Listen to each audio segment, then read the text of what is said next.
My mom texted me at 10:43 p.m., not called, not knocked on the window, not even one of those fake soft messages parents send right before they say something cruel. Just three cold bubbles on my screen. We changed the locks. Don't come back. You made your choice. Before we continue, please hit the like button, subscribe to the channel, and turn on the notification bell for updates. So, let me ask you something. What would you do if your own mother told you that you were locked out for good? Beg? Cry? Panic? I didn't do any of that.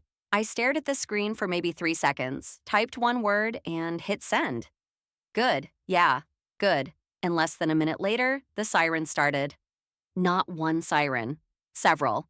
Close enough that even from the bus stop at the edge of our subdivision, I could tell exactly where they were heading. Home. I remember looking up from my phone and seeing the reflection of blue and red lights flickering faintly against the windows of the houses across the street. The night was warm, but I still felt cold. My backpack was at my feet, one duffel bag beside me. Everything I had managed to grab in 12 minutes was crammed inside those two bags, like my whole life had been reduced to a rushed exit. And the weirdest part? I wasn't surprised. My name is Lena Carter. I'm 19, and if you saw me that night, you probably would have thought I was just another girl who'd gotten kicked out after a bad family fight. That's what it looked like. Small town drama, a moody daughter, a fed up mother, a controlling stepdad. Nothing new. But that wasn't what was happening. Because by the time my mother sent those texts, well, the house was already becoming a trap. See, my stepdad Mark loved systems. Locks, cameras, sensors, motion alerts, backup batteries, remote access panels. He talked about security the way some men talk about religion. Everything in that house had rules, and most of those rules came from him. Doors had to stay shut. Windows had to stay latched. Garage code changed every month. Cameras outside, cameras in the hallway, smart locks on every entrance. He said it was because the world was dangerous. But the truth? Mark liked control way more than safety. And my mom, Diane, let him have it. That's the part nobody understands unless they've lived in a house like that. The loud person isn't always the one who hurts you the most. Sometimes it's the quiet one, the one who watches it happen, the one who keeps saying, I just do what he says. The one who makes you feel crazy for noticing what's wrong. For months, things in that house had been off. Small things at first. The back door locking by itself when nobody touched it. Motion alerts going off at 2 a.m. The hallway camera freezing for a few seconds, then coming back online. The alarm panel chirping in the middle of the night like someone somewhere was testing it. Every time I mentioned it, Mark blamed me. Said I didn't understand how the system worked. Said I was always looking for drama. Then it got worse. A lot worse. But that night at the bus stop, none of that was in the text messages. None of it was visible on the surface. On the surface, it looked simple. I had argued with Mark, my mom took his side like always, and now I was out. End of story. Except it wasn't the end. It was the moment everything finally cracked open. When my phone buzzed again, I thought it would be another text. Another insult. Another warning not to embarrass them by showing up at the front door. Instead, my mom's name lit up the screen. Calling. I let it ring once, twice, 3 times.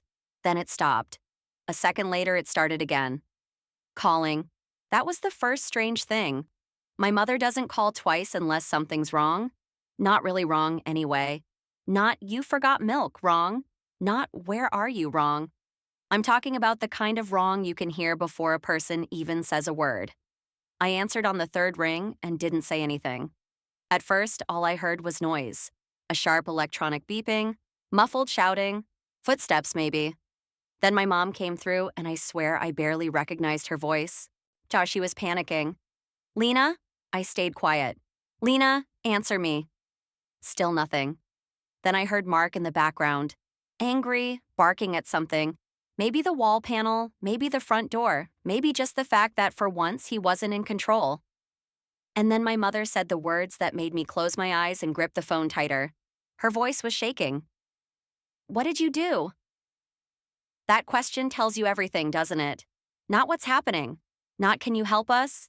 Not even were you right? No, what did you do? Because even then, even with the alarms screaming and the sirens getting closer and something going very, very wrong inside that house, Her first instinct was to believe this had to be me, that I had caused it, that I had finally snapped. I opened my eyes, and he looked toward the end of the street where the emergency lights were now flashing brighter against the dark, and said the only thing that mattered. "I told you not to ignore it." Then I pulled the phone away from my ear and listened to her breathing. Fast, shallow, terrified. And for the first time that night, I knew they understood. This wasn't about me being dramatic. This wasn't about rules. This wasn't about being grounded, punished, or thrown out. Something had gotten into that house, something I had been warning them about for months, and now they were locked inside with it. It didn't start with the locks. It started with something small, so small that if you weren't paying attention, you'd miss it completely. A door that clicked shut when no one touched it. Tell me honestly, would you question that? Or would you just assume you forgot to close it properly? Because that's exactly what they expected me to do. 6 months earlier, the house still felt normal, or at least normal enough to ignore the tension sitting under everything. Mark had just upgraded the entire security system. New control panel, new app, new cameras. He walked around like he'd just installed a brain into the house. "You see this?" he said one night, tapping the screen mounted on the wall. "This place is airtight now." Airtight. That word stuck with me. At the time, I didn't realize how literal it would become. My name is Lena Carter, 19, still living at home because college hadn't started yet, working part-time, saving money, staying out of trouble. At least that's how I saw myself. Mark saw something else. Someone who needed rules. I'm someone who needed watching. Someone who, in his words, always had something to hide. The cameras went up first. Outside, sure, that made sense. Then inside, hallway, living room, even one angled toward the kitchen. "Just common areas," he said. But it didn't feel common. It felt like being observed, constantly. And my mom? She didn't argue. "Your stepdad just wants us to be safe," she said, not even looking at me. Safe. Right. The first real glitch happened about a week after the install. I was in my room, door slightly open, scrolling through my phone when I heard it. Click. I looked up. My door slowly shut on its own. No wind, no one in the hallway, just a quiet, deliberate motion until it latched. I stared at it for a full 10 seconds. Then I got up, opened it again, and checked the hallway. Empty. Yet when I brought it up at dinner, Mark didn't even hesitate. "You didn't shut it properly," he said. I watched it close. "No, you think you did." That was the first time he did that. Replaced what I saw with what he decided was true. And my mom? "Lena, stop. It's just a door." That should have been the end of it. Except it wasn't, because over the next few weeks, the house started reacting. The back door would lock itself randomly, even when someone was standing right there. The motion sensors would trigger when no one was moving. The alarm panel would flash warnings that disappeared before Mark could even pull up the logs. And every single time, it was my fault. "You're messing with the system." "I'm not touching anything." "You expect me to believe that?" Yes, I did. But belief wasn't something I got in that house. On only blame, so I stopped arguing, and I started watching. I began keeping notes, times, patterns, anything that felt off. At first, it was just in my phone, random entries like 2:14 a.m., motion alert in hallway, no movement, 6:52 p.m., back door locked while open, 11:03 p.m., panel flickered, reset itself. Then I noticed something that made my stomach drop, the system logs. Mark had shown me the app once just to prove I wouldn't understand it, but I remembered enough to find my way back in when he left his tablet unlocked one afternoon. What I saw didn't match what he'd been saying. There were access entries, remote ones, not from inside the house. At first, I thought maybe it was him, testing things, running updates. But the timestamps didn't line up with when he was home. And some of them happened when all of us were asleep, meaning someone else was getting in, not physically, digitally. I tried to tell my mom that night. "Someone's accessing the system from outside." She didn't even look up from her phone. "Mark would know if that were happening." "He doesn't. He thinks it's me." Then stop giving him reasons to think that. That was it. Conversation over. Reality dismissed. But the house didn't stop. A few nights later, it escalated. 3:12 a.m. That's the time I'll never forget. I woke up to a loud, sharp beep, then another. Then the full alarm system kicked in, blaring, aggressive, impossible to ignore. I sat up just as my bedroom door slammed shut. Locked. I ran to it, grabbed the handle, twisted. Nothing. "Hello!" I shouted, heart pounding. "Mom? Mark?" No answer. I'm just the alarm screaming through the walls. Then, after maybe 15 seconds, 15 long, suffocating seconds, click. The lock released. The alarm stopped. Silence. When I opened the door, Mark was already in the hallway, punching commands into the control panel. "What did you do?" he snapped. "I didn't do anything. It locked me in." He turned eyes cold. "Stop lying." And in that moment, something shifted. Because it wasn't just that he didn't believe me, it was that he needed me to be the problem. Later that day, when I checked the logs again, my hands started shaking. There it was. 3:12 a.m., full system override, remote access. Not from any device in the house. Someone else had control, and they weren't just testing anymore. They were learning, mapping, waiting. I stared at the screen, in my reflection faintly visible over the data, and whispered the thought I couldn't ignore anymore. Someone else is inside this system. And the worst part? They were getting better at it. The first time I tried to prove it, they punished me for it. Not yelled at me, not grounded me, punished me. And yeah, there's a difference, because yelling fades, grounding ends. But punishment, that lingers. It changes how you move, how you think, how careful you become with every word. So, let me ask you something. What do you do when you know something is wrong, but the only people who can help you refuse to believe you? You adapt. That's what I did. But before that, I made one last mistake. I tried to convince them. It was a Tuesday afternoon. Mark was in the living room, going through system settings like he always did, in tweaking things that didn't need tweaking. My mom was in the kitchen, scrolling on her phone like she always did when she didn't want to be part of something. And me? I walked in with proof. "I need you to look at this," I said, holding out my phone. Mark didn't even glance up. "Not interested. It's the system logs." That got his attention. Slowly, he looked over, eyes narrowing. "What about them?" I stepped closer, forcing my voice to stay steady. "There are remote access entries that don't belong to any of us." He stood up, not curious, not concerned, annoyed. "You've been going through my system?" I was trying to figure out what's happening. "What's happening," he said, stepping closer, "is that you're messing with something you don't understand." "I didn't do this," I said louder now. "Look at the timestamps." "I look at the IP." He snatched the phone out of my hand. For a second, I thought, maybe this is it. Maybe he'll actually see it. He scrolled, paused, his jaw tightened, and for just a split second, I saw it. Doubt. But then it vanished. "You expect me to believe this?" he said, turning the screen toward me. "You could have faked all of this."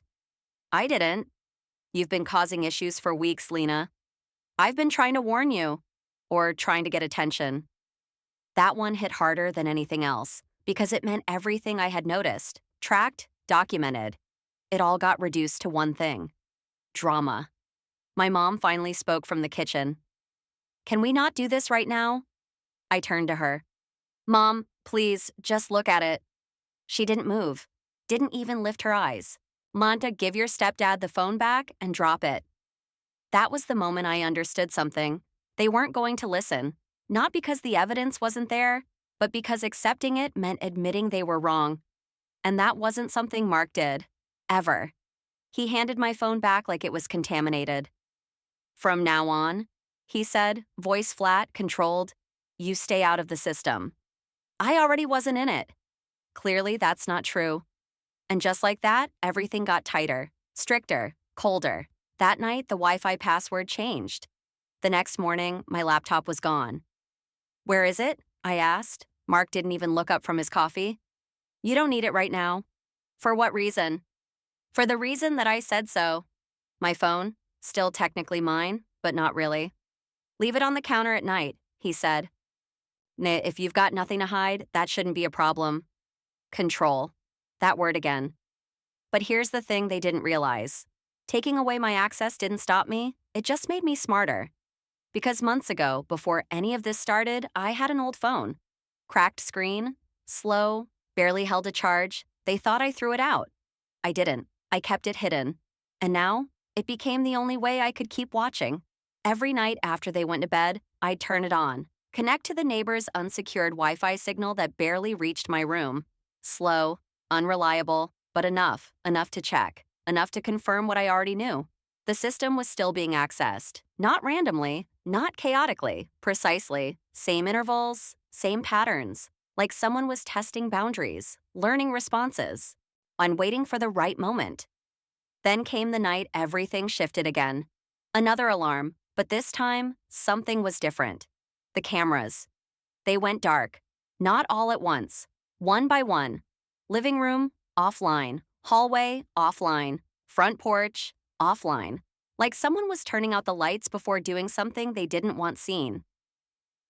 I stood in my room, staring at the tiny screen of my hidden phone, watching the status indicators disappear. And for the first time, I felt it. Not frustration, not anger, fear, real fear, because this wasn't a glitch anymore. This was control. And whoever was doing it, they were getting closer. The next morning, I tried again. Not with Mark, with my mom. "This is serious," I told her quietly while he was out. "The cameras shut off last night."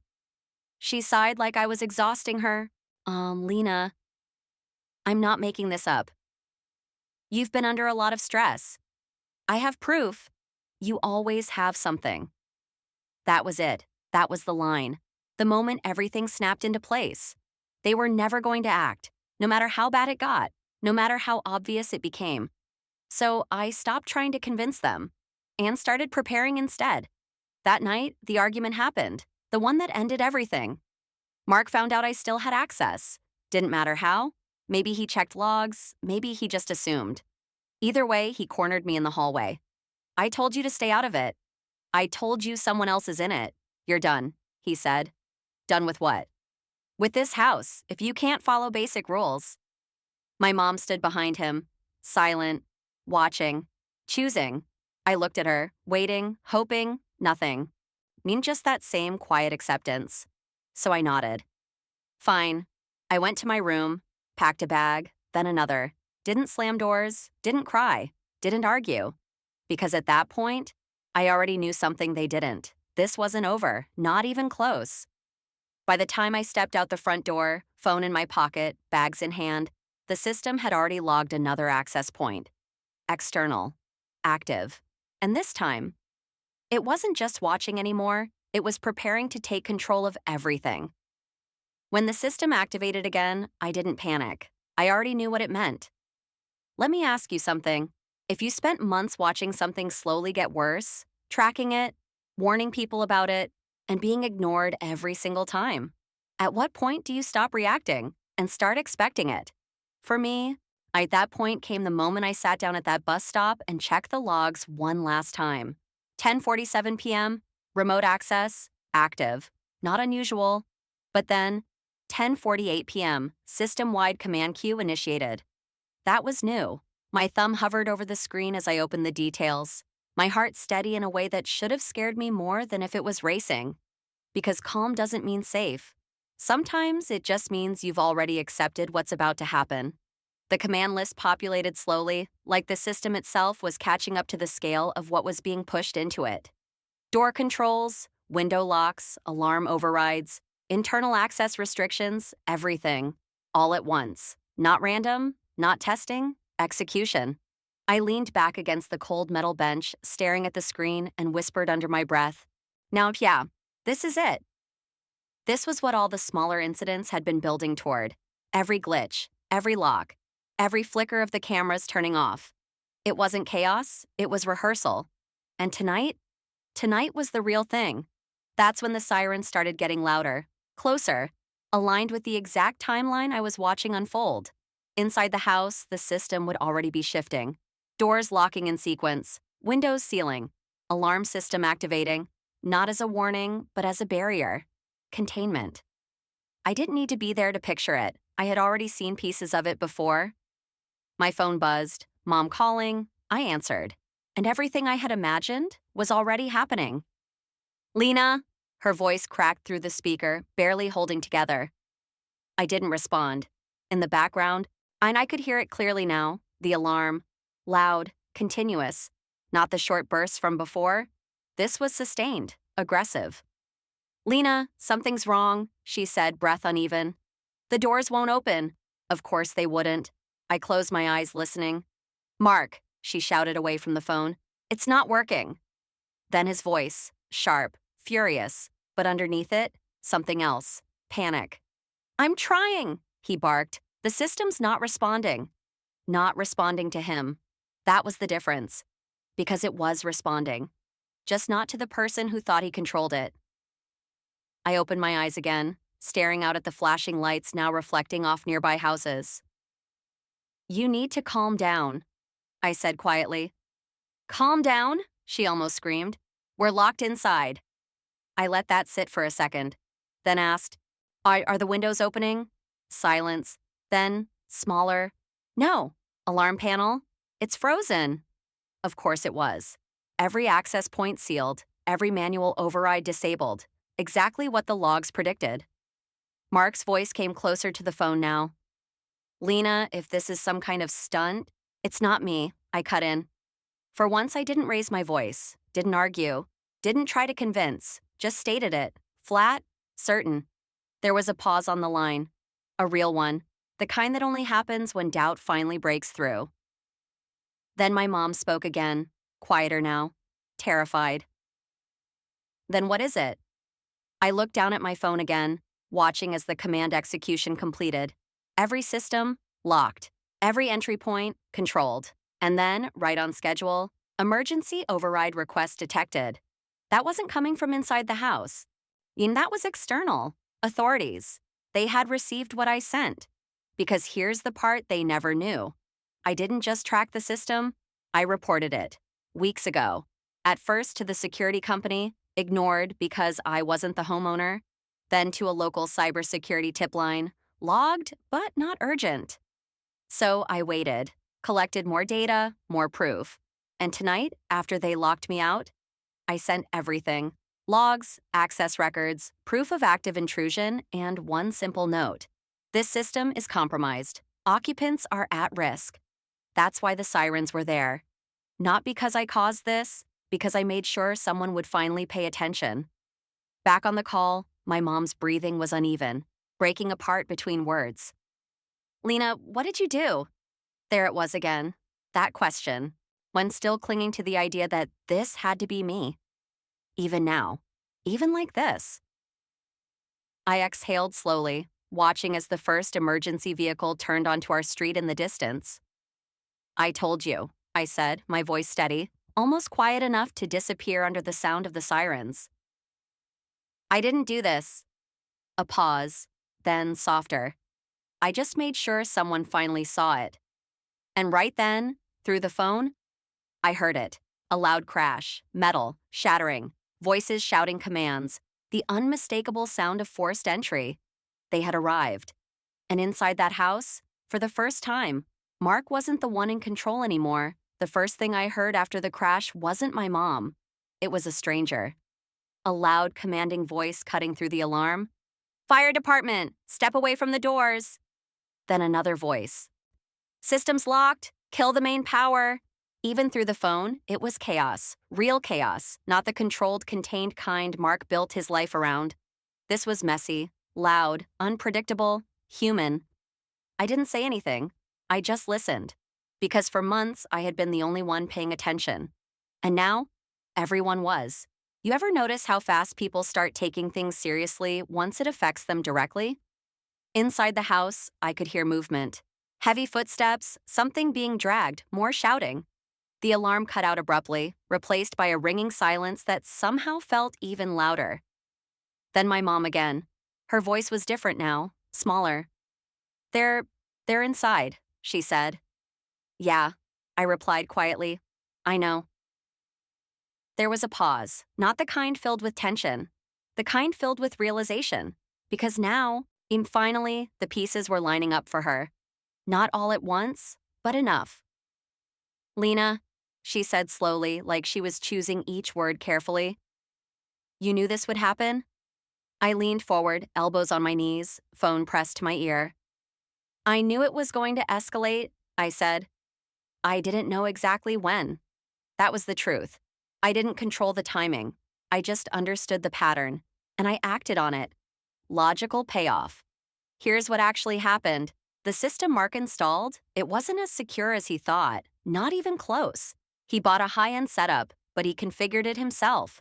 No professional installation, no proper network isolation. Remote access enabled without layered authentication. In simple terms, he built a locked house and left the keys sitting outside. The logs I found weren't random.